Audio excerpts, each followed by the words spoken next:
personne sans s'attacher à cette personne. Bonjour à toutes et à tous, bienvenue. Vous êtes sur Bonté Suprême et moi c'est Félicité. Sur cette chaîne, on parle difficultés des parents solo à évoluer avec l'éducation de leurs enfants en solo, sans oublier qu'on aborde le sujet des parents qui vivent en couple, leurs échecs, leurs succès. On est sur une chaîne de partage d'expériences, vous venez de nous découvrir. N'hésitez pas à vous abonner pour soutenir la chaîne. Abonnez-vous, likez, partagez, faites grandir la communauté. Est-il possible d'aimer une personne sans vraiment s'attacher à cette personne, d'être amoureuse sans s'attacher à cette personne? Est-il possible? C'est une question à laquelle je voudrais vraiment que vous apportiez votre part de contribution et nous dire comment est-ce que c'est possible de le faire, comment est-ce que c'est possible de le gérer, parce que c'est une, deux, trois personnes qui ont posé la même question, alors on la ramène ici pour essayer d'en débattre. Aimer une personne, on se dit dans un couple, on se met ensemble pour le meilleur et pour le pire. Mais il se fait que dans ce contexte, on est ensemble pour le meilleur. Mais pour le pire, on n'est pas du tout ensemble. Pour le pire, chacun se cherche. Chacun pour soi, Dieu le pousse. S'aimer avant toute chose n'est pas une chose égoïste. C'est pas égoïste de s'aimer. S'aimer, c'est penser à l'autre et se mettre à la place de l'autre, vouloir le bonheur de l'autre et le bien-être de l'autre, vouloir l'épanouissement de l'autre, l'évolution de l'autre, avant parfois de penser à soi-même. Parce que quand on est vraiment amoureux, on est prêt à tout pour que l'autre se sente bien et c'est après qu'on pense à nous. Mais dans ce contexte, on se pose la question si c'est possible d'aimer l'autre sans le mettre au sommet, sans le mettre en avant, d'aimer l'autre sans que ce ne soit lui qui soit notre priorité. C'est possible d'aimer l'autre sans... s'il n'est pas là, tant mieux. S'il est là, oui, on est ensemble. Mais quand la personne n'est pas là, on passe à autre chose très rapidement. Pas de douleur, pas de regret, pas de peine, rien de tout ça là. Est-ce que c'est vraiment possible? S'investir plus dans sa personne que dans l'autre. C'est ça le contexte dans lequel nous sommes. C'est-à-dire dans la relation, on ne considère pas que l'autre a besoin de nous. Dans la relation, on est ensemble seulement quand il y a un centre d'intérêt. On est ensemble seulement quand on a besoin de l'autre. Du coup, on n'a pas besoin.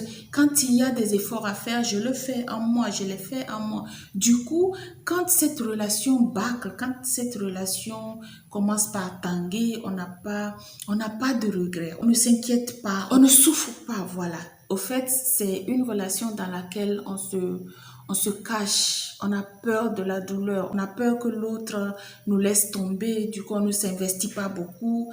Est-ce que c'est dans une relation dans laquelle on a peu de confiance en soi? On a peu de confiance en soi parce que, bon, si l'autre part, je risque de souffrir, alors autant ne pas faire beaucoup d'efforts pour la personne. Ça veut dire que c'est dans une relation, on n'a pas des projets à long terme. On n'a pas des projets à long terme, du coup on ne fait pas beaucoup d'efforts. Ou alors on a des projets à long terme, mais on est tellement méfiant à telle enseigne qu'on préfère, on préfère rester dans son cocon, un truc personnel pour la peur du lendemain, la peur de l'abandon de l'autre, la peur de se retrouver seul. Cette peur fait qu'on se dit, en cas de rupture, pas de regret. Du coup, je n'ai pas à faire beaucoup d'efforts. Si la personne venait à me quitter, je n'ai pas de regret. Je n'aurai pas de douleur. C'est pas évident non plus.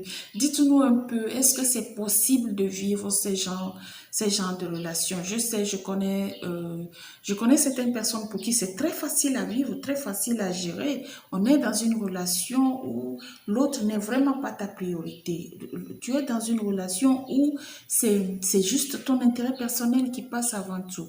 On est vraiment égoïste dans ce cas-là, à telle enseigne que on fait plus confiance à la rupture qu'une relation qui doit évoluer en harmonie, dans l'amour et se souder et tout le reste. On fait plus confiance à la rupture. Dites-nous, est-ce que c'est possible? De toutes les façons, on évolue dans un siècle où on évolue dans une tendance où vraiment on ne pense pas beaucoup à l'autre, on pense à soi. On est dans une relation où on préfère juste mettre en avant seulement son intérêt personnel, disons.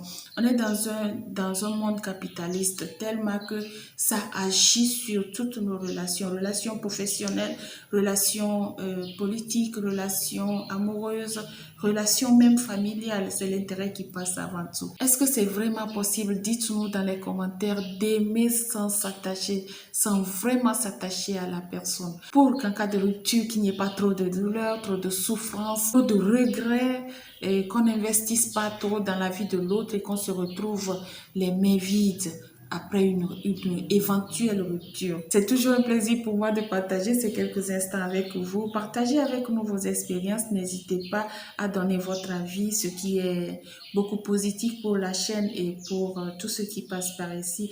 Prenez bien soin de vous. Je vous dis à la prochaine. J'espère que c'est pour très bientôt. À plus.